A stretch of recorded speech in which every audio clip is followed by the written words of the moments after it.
Hi guys. Okay, so as some of you are probably already aware of, and as several of my subs and followers have already told me, Brother SQ, Way of Life SQ as he's known, has recently released a video about what's going on with Mr Whaatwaa, and he said a few things that I would personally now like to address. As some people have said, well, you know, I don't really know what to think now, and so yeah, I figured I would make a video addressing some of those points. Now, I would just like to say a couple of things. This is not me slandering Way of Life SQ, Brother SQ, as I'll refer to him as.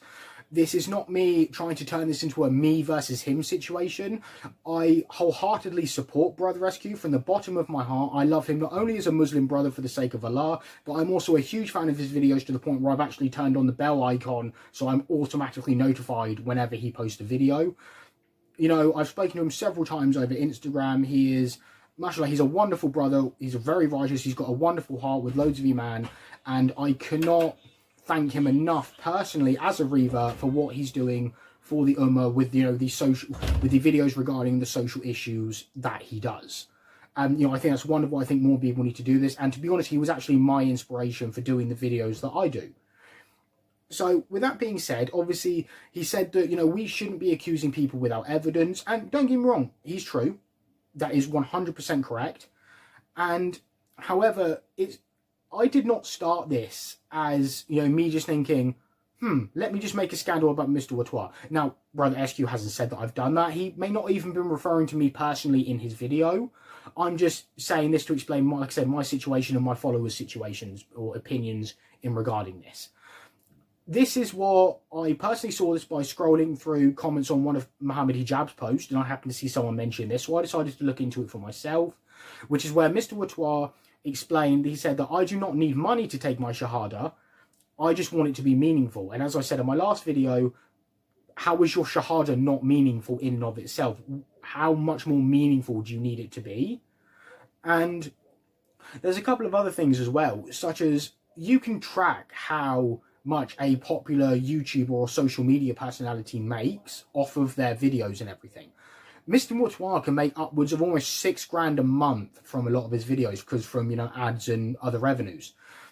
So he makes more off YouTube than I do at my actual job a month by a lot. He makes almost 3 times as much in some cases.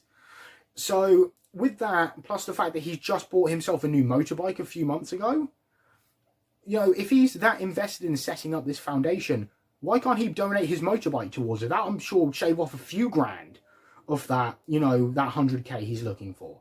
You know, maybe not, if not more. And again, I'm not saying that Mr Whaatwaa has no right to ask for $100,000. I'm not saying that at all. The part that I'm getting at is if he wants $100,000, he needs to provide evidence of exactly what he needs that for. He needs to provide an itemized list for every single thing that money will go towards, and, you know, quotes and everything from the people that he's going to be paying to, explaining kind of what part of those donations are going to be going towards that. Because quite frankly, as donators and people who have made these donations, they have the right to know what exactly their money's going towards. Because if it turns out he's collecting these donations and spending that on things that aren't what he said it's for, not only is that obviously lying and immorally wrong, it's also illegal. That's not only fraud, it's embezzlement. That's kind of what the definition is.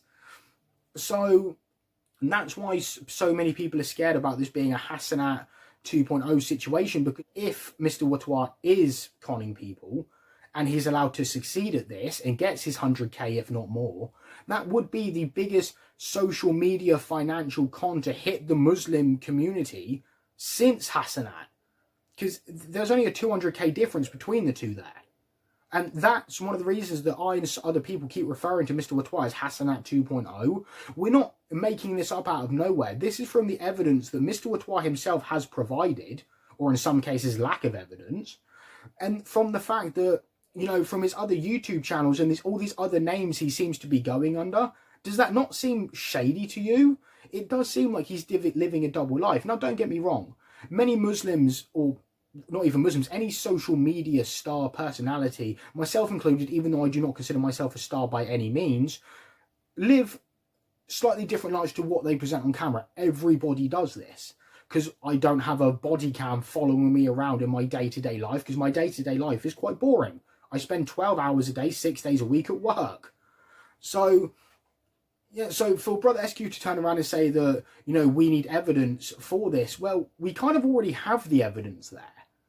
Fair enough, we don't have, you know, recordings of Mr Whaatwaa saying, yes, I'm defrauding all of these people, but from the way that he's acting, at the very least the way that he's come across, that does seem like that's what he's going to do.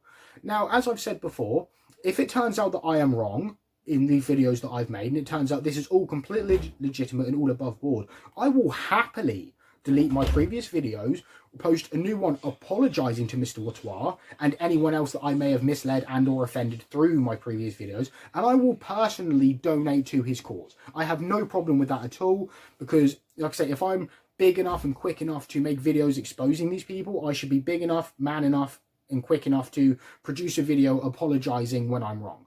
No problem with that whatsoever. It's only fair at the end of the day.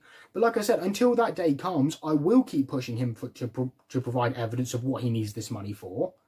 And like I said, it's not just so much about the money, it's the amount he's asking for, because that's a hell of a lot of money to be asking for to set up a donation. And also why he needs to set it up before he can take his shahada. I mean, the excuse that he gave, the, oh, because I want to be the first person under this foundation, that's not an excuse, because, and as a Muslim, some free advice to Mr Whaatwaa here, tomorrow isn't guaranteed. I could die tomorrow. I could go to sleep tonight and not wake up. It's all in the hands of Allah. So just because of the fact that, you know, he may have the shahada in his heart, and I don't know what's going on in his heart, that's true, but at the same time, if it hasn't touched his lips yet, why is he trying to set up a public Islamic foundation when he himself is not publicly Muslim yet? And also from his other YouTube channels and the other life that he lives, he does seem to be living a publicly double life compared to the one that he's trying to present in the Islamic sense, if you get kind of what I'm trying to say here. So yeah, that's all that I and several of my followers were saying, is that if Mr Whaatwaa wants his 100k, he needs to explain exactly why he needs it. He needs to potentially do a better job of explaining himself, because at the moment it does sound like he's trying to con people. That's just how it sounds. That's not my fault. That's not, you know, my followers' fault. So yeah, that's all that me and my followers were trying to say in the videos that we were making about this. Again, this is not an insult about Brother SQ. This is just clarifying the kind of my position in this argument. Again, like I said, I love Brother SQ for the sake of Islam. I'm a huge fan of his channels, and I would recommend everyone to follow him if they can, because he does amazing work with this ummah. He does a lot for charity himself, and I'm not saying this to be patronising. Wallahi, I mean every word that I have said. But yeah, guys, that's all from me today. Thank you for listening in, and until then, peace.